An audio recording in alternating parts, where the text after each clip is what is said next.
Norris va-t-il être favorisé sur les prochaines courses? Andresta le laisse entendre.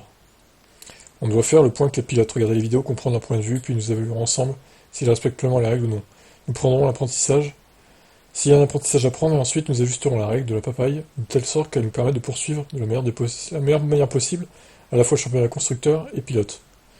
Nous devons maintenant être en condition de reconnaître que non seulement le championnat constructeur est possible, mais même du point de vue des pilotes, avec les performances que nous avons en ce moment dans la voiture et une partie de la lutte que nous voyons avec Red Bull. C'est tout à fait possible donc. Si nous pouvons réaliser les deux en tant qu'équipe, nous devons mettre l'équipe en condition et Lando en condition pour poursuivre les deux championnats.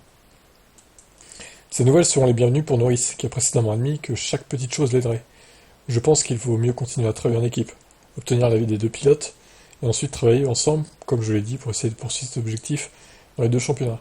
Parce qu'il semble maintenant que le championnat des pilotes soit définitivement possible.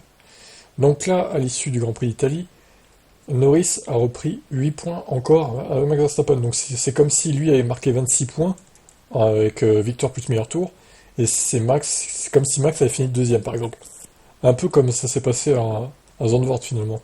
Donc pour l'instant, on reste dans les clous, mais il faudrait quand même reprendre plus de points que ça, s'ils peuvent quoi. Là, je pense que déjà, ils pouvaient faire 18 au lieu de 15, Norris avec des consignes d'équipe.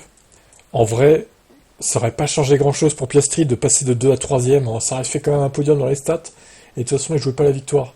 Donc en vrai, j'aurais été McLaren, j'aurais intimé l'ordre à Piastri de laisser passer Norris là. Ça aurait fait 3 points de plus, et donc 59 points au lieu de 62 du coup. Ça aurait déjà été un peu mieux là.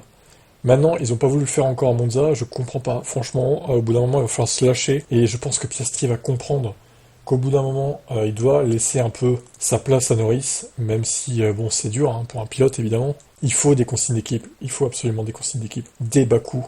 Mais je crains que ce soit un peu tard maintenant. Des Bakou, au final, il va rester 8 GP, je sais pas, hein, ça me paraît un peu tardif, mais bon. Il reste encore beaucoup de points à prendre, on sait jamais. En tout cas, il faut absolument. Mais pourtant, moi, je préfère Piastri à Norris, mais je reconnais que là, c'est compliqué et qu'il faut faire un choix au bout d'un moment. Il faut qu'ils se donnent toutes les cartes en main pour remporter ce titre pilote et empêcher que Verstappen gagne son quatrième titre. C'est ça le plus important. Allez, ciao.